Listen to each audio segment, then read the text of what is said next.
Assalamualaikum warahmatullahi wabarakatuh. Kami dari kelompok 11 yang beranggotakan 3 orang izin memperkenalkan diri.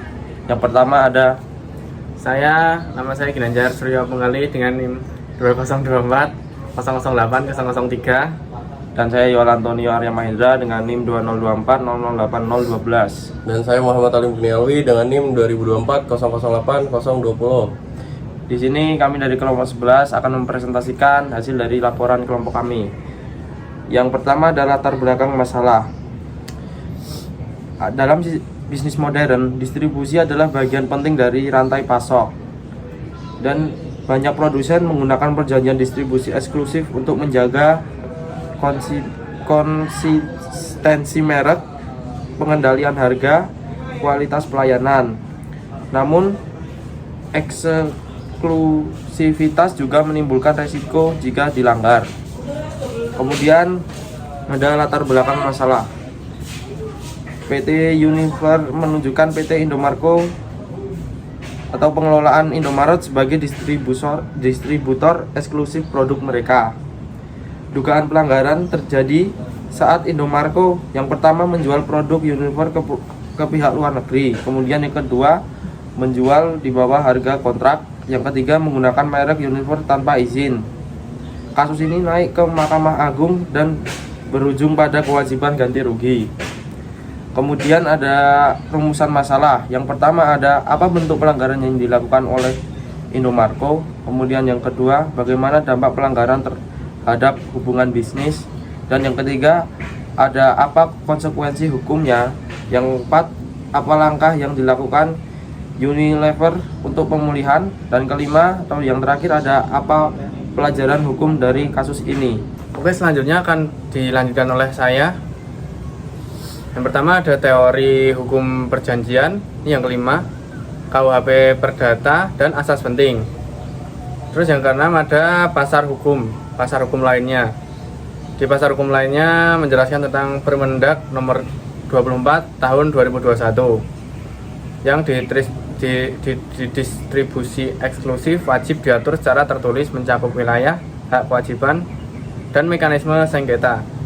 Dan selanjutnya ada UU nomor 5 tahun 1999 yang berisikan larangan monopoli dan praktik persaingan tidak sehat, juga distribusi eksklusif sah tapi tidak boleh menghambat pasar. Dan yang ketujuh ada metode penelitian. Di metode penelitian ini mencakup pendekatan kualitatif deskriptif, metode studi kasus, dan teknik pengumpulan data. Ada studi pustaka dan dokumen hukum, putusan Mahkamah Agung nomor 1559, dan literatur akademik dan regulasi resmi. Yang di nomor 8 ada teknik analisis data. Di teknik analisis data ini mencakup analisis sistematik dan validitas dijaga lewat triangulasi sumber. Yang kesembilan yaitu kronologi kasus. Di kronologi kasus ini mencakup Unilever memberikan hak distribusi eksklusif kepada Indomarko, terjadi pelanggaran kontrak seperti penjualan ke pihak ketiga, harga jual di bawah ketentuan, dan penggunaan merek di luar izin. Dan satu lagi kasus dibawa ke pengadilan dan dimenangkan oleh Unilever. Selanjutnya akan dilanjutkan oleh teman saya. Lalu berikutnya adalah bentuk pelanggaran. Penjualan ilegal keluar jaringan. Lalu ada diskon di luar batas kontrak yang merusak harga pasar. Yang ketiga adalah pelanggaran merek, yang dimana logo dan nama dipakai di luar izin kontrak. Lalu berikutnya adalah dampak terhadap hubungan bisnis. Itu ada kepercayaan Unilever terganggu, potensi pemutusan kerjasama, reputasi Indomaret bisa menurun, relasi bisnis menjadi tegang. Lalu ada keputusan hukum, di mana MA Indomarko One Prestasi wajib membayar ganti rugi, lalu mengacu pada KUH Perdata, yang dimana putusan ini jadi preseden penting dalam hukum distribusi eksklusif. Lalu di sini ada solusi, implikasi, dan penutup.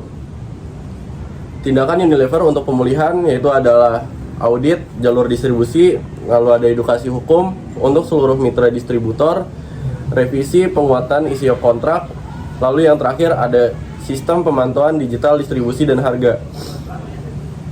Berikutnya adalah implikasi bagi dunia usaha.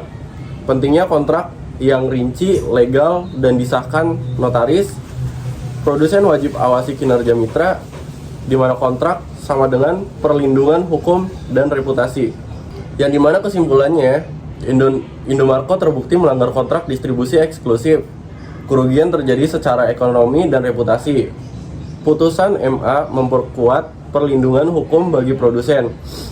Kasus ini menjadi pembelajaran penting bagi dunia bisnis agar menjaga kepatuhan kontrak, lalu menghindari konflik distribusi. Rekomendasi dan sarannya adalah kontrak lebih detail dan legal, yang dimana sanksi, wilayah, harga, sengketa, sistem pemantauan digital, distribusi dan harga, pelatihan hukum bisnis untuk semua distributor, terus ada klausul penyelesaian sengketa yang efisien, di mana musyawarah, lalu arbitrase, dan litigasi. Dan yang terakhir adalah pengawasan aktif dari pemerintah dan KPPU. Oke, sekian presentasi dari kelompok 11, kelompok kami. Jika banyak salahnya kami mohon maaf. Wassalamualaikum warahmatullahi wabarakatuh. Salam dan bahagia. Salam.